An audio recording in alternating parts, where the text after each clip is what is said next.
नमस्कार दोस्तों, मैं हूं दीपक चौरसिया और मेरे इस YouTube चैनल पर आपका स्वागत है। पावर्ड बाय चाय, क्योंकि आज चाय वाला दिल्ली के इलेक्शन कैंपेन के अंदर, दिल्ली के चुनाव के अंदर उतर आया। जी हाँ, मैं बात कर रहा हूं प्रधानमंत्री नरेंद्र मोदी की, और मैं बताऊंगा कि उन्होंने जो कहा है उसके क्या क्या मायने हैं। भारतीय जनता पार्टी, आम आदमी पार्टी और कांग्रेस की स्ट्रैटेजी क्या है, इसका मैं पहली बार खुलासा करूंगा। भारतीय जनता पार्टी किस मुद्दे को अपना सेंट्रल इश्यू बना रही है, इस पर भी बात करूंगा। लेकिन बात शुरू करूं उससे पहले आपको बता दूं, आपको मेरा यूट्यूब चैनल पसंद आए तो उसे सब्सक्राइब कीजिए। मेरे जो वीडियोस हैं उस पे एक थम्स अप भी दीजिए, उसको थम्स अप दीजिए, लाइक कीजिए, सब्सक्राइब कीजिए और शेयर कीजिए बड़ी से बड़ी संख्या में, ताकि आपका जो प्रोत्साहन है वो मुझे मिल सके, आपका प्यार मुझे मिल सके और मैं नए नए विषयों पर आपको इसी तरह से वीडियो बनाकर दिखाता रहूं। अब सबसे महत्वपूर्ण बात आज क्या है? सबसे महत्वपूर्ण बात आज ये है कि आज प्रधानमंत्री नरेंद्र मोदी दिल्ली चुनाव का आगाज कर चुके हैं। क्योंकि हम बोल रहे थे ना, बीजेपी बड़ा लेट कैंपेन शुरू कर रही है, क्या इस लेट कैंपेन शुरू करने से बीजेपी को नुकसान होगा, भारतीय जनता पार्टी के मन में क्या है, उसकी चुनावी स्ट्रैटेजी किस तरीके की होंगी। तो आपको सबसे पहले बता दूं, विकास की राजनीति का वादा ये बीजेपी कर रही है। दूसरा, एक्सट्रीम राइट विंग यानी वीर सावरकर के नाम के कॉलेज खोलकर वो एक्सट्रीम राइट विंग की तरफ अपने चुनावी नैरेटिव को ले जाना चाहती है। इस पर विवाद भी हो रहा है, वो विवाद भी मैं आपको बताऊंगा। और तीसरी सबसे बड़ी बात, जो उसकी सबसे बड़ी स्ट्रेंथ है, पन्ना प्रमुख, आरएसएस के ग्राउंड लेवल वर्कर्स, बीजेपी के ग्राउंड लेवल वर्कर्स। हाँ, मैं ये मानता हूं बीजेपी का संगठन दिल्ली में उतना मजबूत नहीं है जितना पूरे देश के अन्य इलाकों में है, लेकिन इसके बावजूद चूंकि इस बार सबसे कमजोर विकेट पर है केजरीवाल, इसलिए चौथी बार केजरीवाल को मुख्यमंत्री बनाने के लिए, हालांकि मैंने कल आपको बहुत लंबा समय लेकर एक्सप्लेन किया कि क्यों मुख्यमंत्री केजरीवाल अगर बन भी जाते हैं तो काम नहीं कर पाएंगे, क्योंकि कोर्ट की उनके ऊपर इतनी सारी बंदिशें हैं। ये बहुत लंबे में मैंने आपको एक्सप्लेन किया है। तो आज मैं तीसरा आपको बता रहा हूं कि आम आदमी पार्टी की तमाम विशेषताओं के बावजूद, उनकी फ्री की पॉलिटिक्स के बावजूद ये चुनाव बेहद खुला हुआ है। क्योंकि कांग्रेस भी यहां पर ताल ठोक रही है, और कांग्रेस के ताल ठोकने के बाद सबसे ज्यादा असहज नजर आ रही है, वो आ रही है आम आदमी पार्टी। क्योंकि कांग्रेस के वोट बैंक को अपना कर ही आम आदमी पार्टी ने अपना वोट बैंक इतना विशाल किया था। पिछले 2 विधानसभा चुनाव को देख लिया जाए तो बीजेपी का वोट लगभग उसी के आसपास है, 32%। 2020 के चुनाव में थोड़ा सा वो बढ़ा था, लेकिन चूंकि उस वक्त कांग्रेस पूरी तरह से खत्म हो गई, कांग्रेस पूरी तरह से कमजोर हो गई, इसके चलते आम आदमी पार्टी को एक बड़ी जीत मिली थी। तो इस बार मुकाबला त्रिकोणी होगा। मुकाबले में कौन होगा? आम आदमी पार्टी होगी, बीजेपी होगी और साथ ही साथ कांग्रेस पार्टी होगी। मैंने कहा ये त्रिकोणी मुकाबला होगा। इसमें किन किन चैलेंजेस को अरविंद केजरीवाल को पार करना है मैं आपको बताऊंगा। उनका सबसे बड़ा चैलेंज, जो उनके लिए नुकसान वाला भी हो सकता है, क्योंकि अल्पसंख्यकों का, मुसलमानों का एक मुश्त वोट उनको मिलता है, लेकिन इस बार उनके इस वोट बैंक में कौन सेंध लगा सकता है? कांग्रेस पार्टी सेंध लगा सकती है, क्योंकि उसकी तैयारी उस तरीके की है, उसका एग्रेशन उस तरीके का है। तो इस बार एक विकल्प होगा अरविंद केजरीवाल को लेकर। मुस्लिम वोट के अरविंद केजरीवाल से बेहद खुश है। आपको याद होगा कोरोना का वक्त, जब तबलीगी जमात से लोग निकल रहे थे, कोरोना से संक्रमित होकर, उनका जो सेंटर था वहां से लोगों को निकाला जा रहा था, वो पूरे देश के अंदर फैल गए थे। तब जो है मुसलमान बेहद नाराज हुए थे, क्योंकि तबलीगी जमात से जुड़े केसेस, एक स्पेसिफिक डाटा दिल्ली सरकार उस वक्त जारी कर रही थी। तो ये एक बड़ा मुद्दा है। दूसरा बड़ा मुद्दा, वो अरविंद केजरीवाल जिन्होंने कहा था कि मेरी नानी ने कहा है कि किसी मस्जिद को गिराकर वहां मंदिर बनाना भगवान राम को भी पसंद नहीं आएगा, उससे पलटते हुए अरविंद केजरीवाल फिर तुरंत जो है वो राम मंदिर के दर्शन कराते हैं। इंडिया गठबंधन का कोई बड़ा नेता राम मंदिर के दर्शन करने नहीं गया है एक्सेप्ट अरविंद केजरीवाल। मैं उद्धव ठाकरे की बात नहीं करता, उनका एक मूवमेंट दूसरा था, उनकी आइडियोलॉजी दूसरी थी, लेकिन अरविंद केजरीवाल सब परिवार जाते हैं अयोध्या में, भगवान श्री राम मंदिर के दर्शन वो करते हैं। ये भी मुद्दा कहीं ना कहीं अल्पसंख्यकों के दिमाग में है, ये उनकी दूसरी कमजोरी है। तो क्या अल्पसंख्यकों को विकल्प के तौर पर कांग्रेस पार्टी मिलेगी? इसके हिसाब से मैं आगे बताऊंगा। लेकिन प्रधानमंत्री ने आज क्या क्या किया उसको विस्तार से आपको समझा देता हूं, उसके पीछे के राजनीतिक मायने क्या है वो मैं विस्तार से समझाता हूं, फिर आगे की बात करेंगे। तो प्रधानमंत्री आज चुनावी मैदान में उतर गए हैं। प्रधानमंत्री का आज कार्यक्रम था और अब एक अगला कार्यक्रम उनका 5 तारीख को रोहिणी में होगा। दूसरे हफ्ते दिल्ली विधानसभा का चुनाव इस हफ्ते के अंत में या अगले हफ्ते, इस हफ्ते के अंत में तो संभव नहीं है क्योंकि 5 तारीख को संडे होगा, तो अगले हफ्ते दिल्ली विधानसभा का चुनाव डिक्लेयर हो जाएगा। प्रधानमंत्री ने आज किस पे लंबी लकीर खींची है? प्रधानमंत्री ने आज विकास के नाम पर लंबी लकीर खींची है। प्रधानमंत्री ने किस वोट बैंक को टारगेट करने की कोशिश की है? वो वोट बैंक जो अरविंद केजरीवाल को पिछली 3 बार से जिताता आया है, मुख्यमंत्री बनाते आया है। ये वोट बैंक कौन सा है? ये वोट बैंक झुग्गी झोपड़ी वालों का है। जी हाँ, मैं झुग्गी झोपड़ी वालों की बात क्यों कर रहा हूं? क्योंकि आपको याद होगा प्रधानमंत्री मोदी ने 2014 में प्रधानमंत्री बनते ही ये वादा किया था कि झुग्गी झोपड़ी वालों को उनकी ही जमीन पर आवासीय फ्लैट बना के दिए जाएंगे। ऐसे ही फ्लैट्स का उद्घाटन 1675 फ्लैट्स हैं अशोक विहार इलाके में है और इनकी झुग्गियों की जगह इनको छोटे अपार्टमेंट बनाकर दिए जा रहे हैं। तो टोटल 1675 फ्लैट्स की चाबी सौंपी गई है।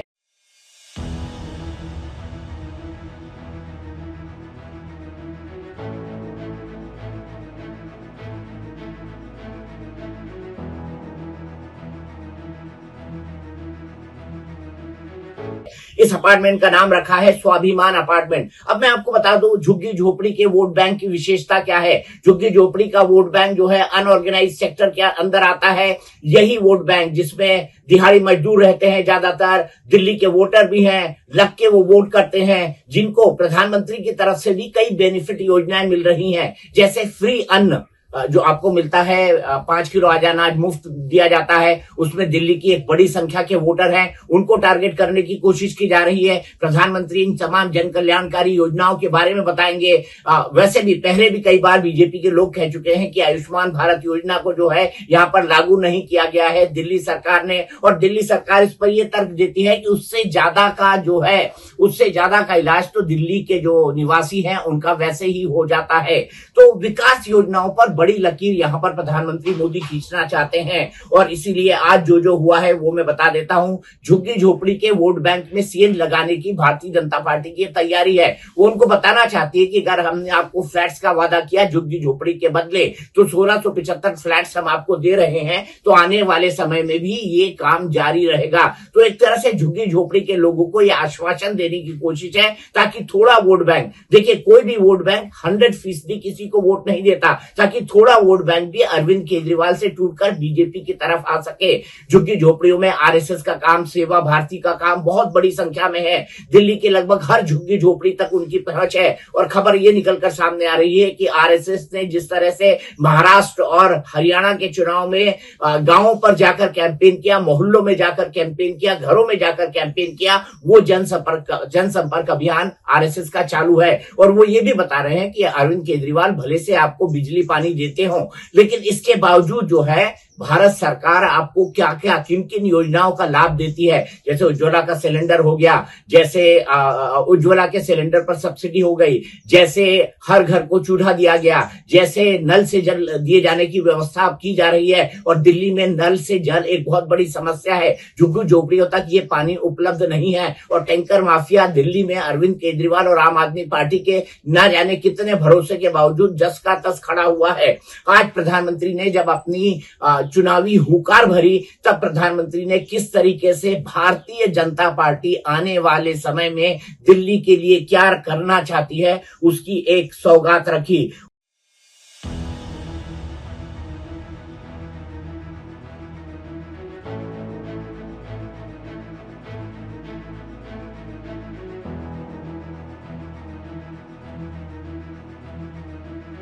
उन्होंने आज 4500 करोड़ योजनाएं की सौगात दी है।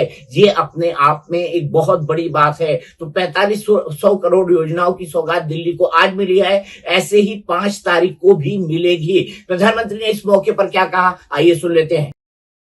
कि मोदी ने कभी अपने लिए घर नहीं बनाया,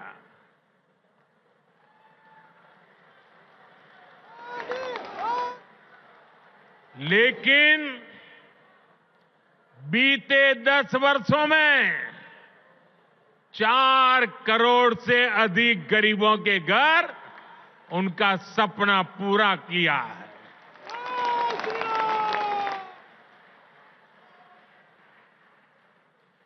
मैं भी कोई शीश महल बना सकता था।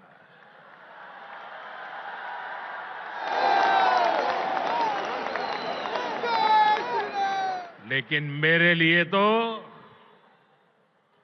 मेरे देशवासियों को पक्का घर मिले, यही एक सपना था। और मैं आप सबको भी कहता हूं, आप जब भी लोगों के बीच जाएं, लोगों को मिले, और अभी भी जो लोग झुग्गी झोपड़ी में रहते हैं, मेरी तरफ से उनको वादा करके आना, मेरे लिए तो आप ही मोदी है।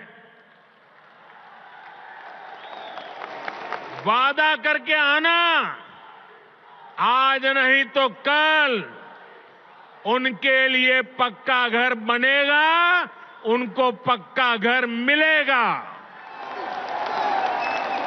ये बात बिल्कुल सही है कि भारतीय जनता पार्टी एक नेतृत्व को दिल्ली में पिछले 10-11 सालों में डेवलप नहीं कर पाई। ये भारतीय जनता पार्टी की कमजोरी भी माना जा सकता है। ये भी माना जा सकता है कि क्योंकि दिल्ली से ही सब कुछ चलता है, इसलिए में कार्यकर्ता दिल्ली में कम और नेता ज्यादा हैं। इस बात की भी चर्चा बार बार होती रहती है। लेकिन प्रधानमंत्री मोदी के साथ दिल्ली बीजेपी के जितने भी लोग हैं, वो आज सब एकजुट नजर आए। प्रधानमंत्री मोदी ने आज जो है ईस्ट कैंपस, जो दिल्ली यूनिवर्सिटी, और वेस्ट कैंपस, इन दोनों की भी शुरुआत की है। ईस्ट और वेस्ट कैंपस को अब दिल्ली में डेवलप किया जाएगा। एक जो है बड़ा कॉलेज खोला जाएगा वीर सावरकर के नाम पर। इस कॉलेज को खोला जा रहा है वीर सावरकर के नाम के इस कॉलेज को नजफगढ़ में, वीर सावरकर, और ये वेस्ट कैंपस का पार्ट होगा।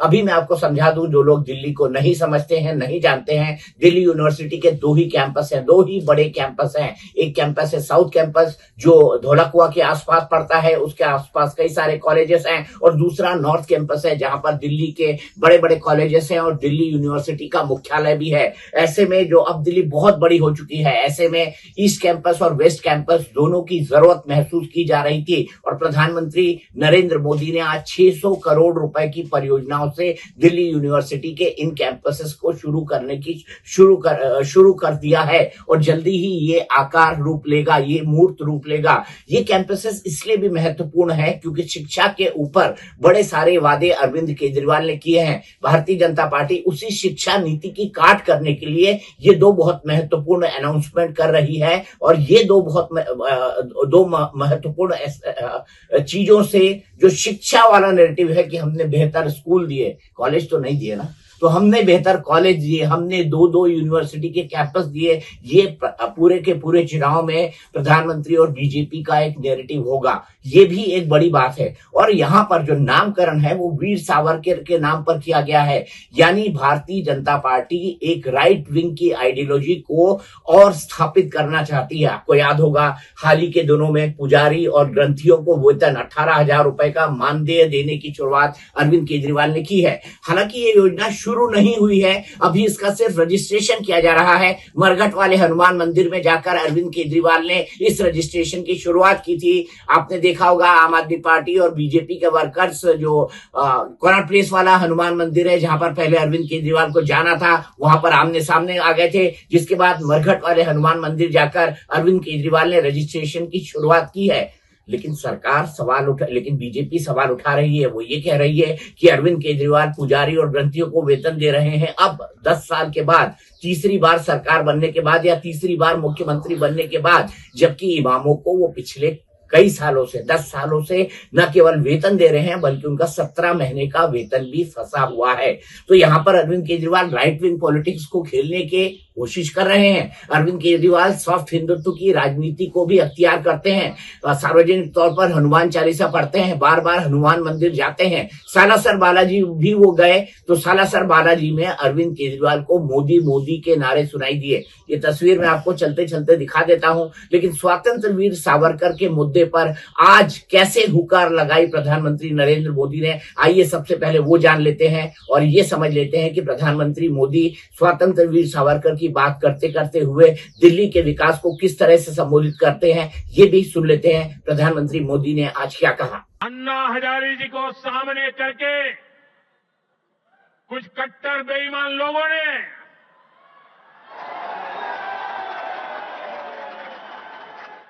दिल्ली को आपदा में धकेल दिया।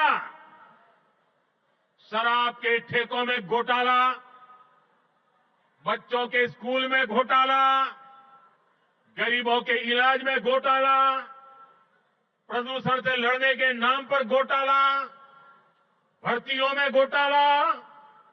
ये लोग दिल्ली के विकास की बात करते थे, लेकिन ये लोग आपदा बनकर दिल्ली पर टूट पड़ी है। ये लोग खुलेआम भ्रष्टाचार करते हैं और उसका महिमा मंडन भी करते हैं। एक तो चोरी, ऊपर से सीना चोरी।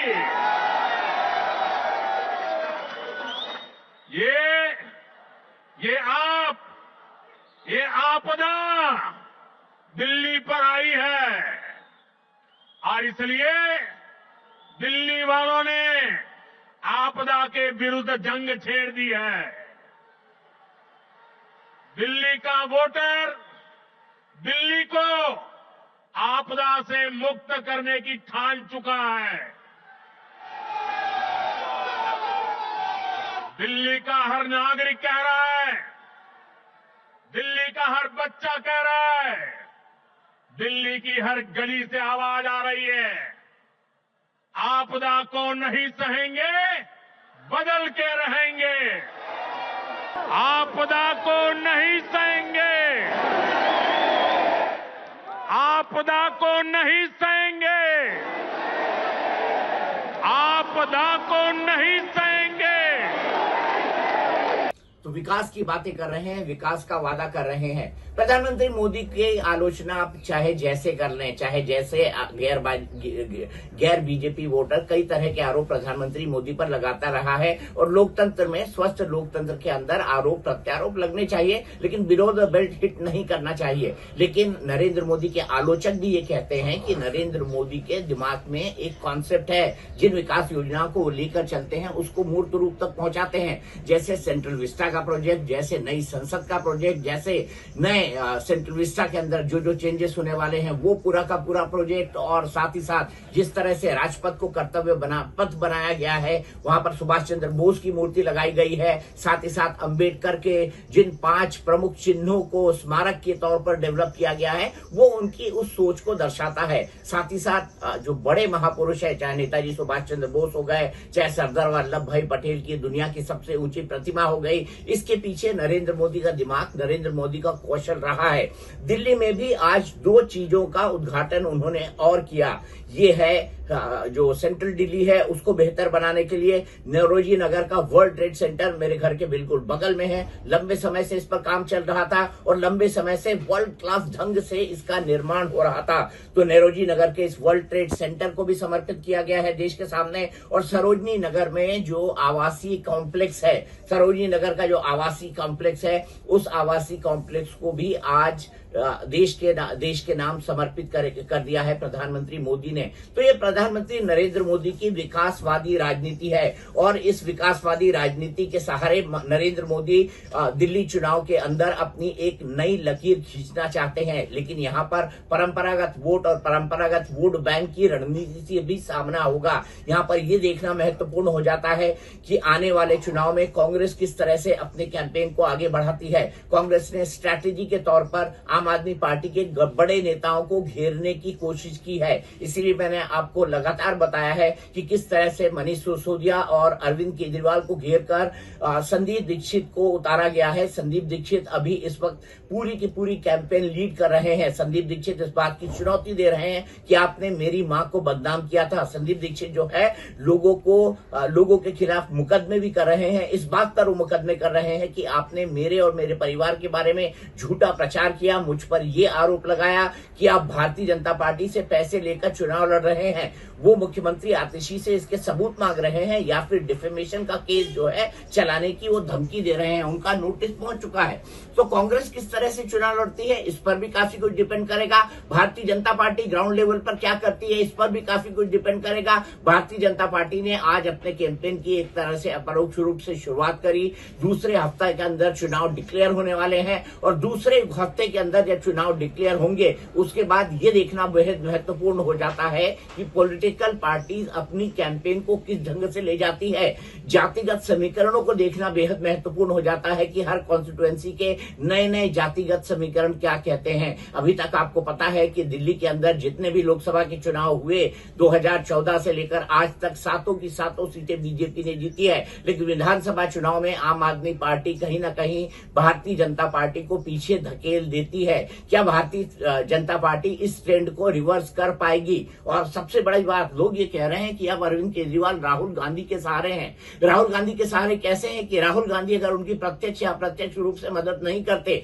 वो कांग्रेस को कैंपेन को ढीली नहीं करते और इस तरह से आम आदमी पार्टी के टकराव वाली कैंपेन को लगातार चलाते रहते हैं। ऐसे में क्या हो जाएगा महत्वपूर्ण, ऐसे में क्या हो जाएगा, ऐसे में अरविंद केजरीवाल को अपने वोट कटने का डर होगा और भारतीय जनता पार्टी अपना वोट बैंक बनाए रखती है और 2-3% का प्लस या माइनस में अरविंद केजरीवाल के लिए स्विंग होता है तो उनके लिए चुनाव में जीतना मुश्किल हो जाएगा।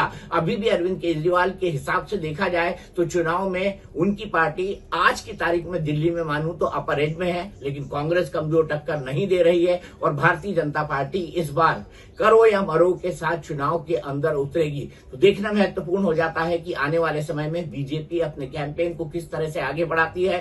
पुराने अखबार निकाल के देखिए क्या क्या होता था। आपदा वाले तो राशन कार्ड बनाने में भी घूस लेते थे। आज घूसखोरी का रास्ता भी बंद हुआ है और राशन के खर्च में भी बचत हो रही है। साथियों, दिल्ली के गरीब हो, मध्यम वर्गीय परिवार हो, उनको सस्ती दवाएं मिले, इसके लिए करीब 500 जन औषधि केंद्र यहां दिल्ली में बनाए गए हैं। लेकिन ये लाभ दिल्ली को नहीं मिल रहा है क्योंकि दिल्ली की आपदा सरकार आपको आयुष्मान से जोड़ नहीं रही है और इसलिए हिंदुस्तान में कहीं गए, कुछ हो गया, ये मोदी चाहते हुए भी आपकी सेवा नहीं कर पाता है, ये आपदा के पाप के कारण। लेकिन मुझे बड़े दुख के साथ कहना पड़ रहा है कि बेटा दिल्ली के बुजुर्गों की कितनी ही सेवा करना चाहे, लेकिन आपदा वालों ने दिल्ली के बुजुर्गों को उस सेवा से वंचित कर दिया है, फायदा नहीं ले पा रहे हैं। आपदा वालों का स्वार्थ, आपदा वालों की जीत, आपदा वालों का अहंकार आपके जीवन से वो ज्यादा बड़ा मानते हैं। साथियों, दिल्ली के लोगों के लिए भारत सरकार पूरी संवेदनशीलता से काम कर रही है। दिल्ली की अनेकों कॉलोनियों को रेगुलर करके भाजपा सरकार ने लाखों लोगों की चिंता दूर की है। घर बनाने में लाखों रुपए लगाने के बाद भी अगर सीवर ना हो, नालियां टूटी हो, गली में गंदा पानी बहता हो, तो दिल्ली के लोगों का दिल दुखना बहुत स्वाभाविक है। जो लोग दिल्ली के लोगों से विश्वासघात करके, झूठी कस्में खाके अपने लिए शीश महल बनवा लेते हैं, उनसे जब यह आपदा जाएगी और भाजपा आएगी तो इन सारी समस्याओं का समाधान भी किया जाएगा। मैं कल के वीडियो की बात जरूर कर लूं आपसे। मैं बताना चाहता हूं आपको कि इस वीडियो को जो है, इस वीडियो में मैंने बताया है कि अरविंद केजरीवाल क्यों मुख्यमंत्री नहीं बन सकते। इस वीडियो को जरूर देखिए, अधिक से अधिक सब्सक्राइब और लाइक कीजिए और समझिए मेरी इस बात को कि मैं ये तमाम बातें क्यों कह रहा हूं। आप आज मुझसे जुड़े, आपने मुझे सुना। मैं चाहता हूं कि आप इस वीडियो को लाइक करें, सब्सक्राइब करें, शेयर करें, अधिक से अधिक लोगों तक पहुंचाएं और मेरी बात पसंद आए तो वॉल पे मुझे लिखे। जल्द मैं आपसे जुड़ूंगा भी। आज के लिए इतना ही। शुभ रात्रि, नमस्कार।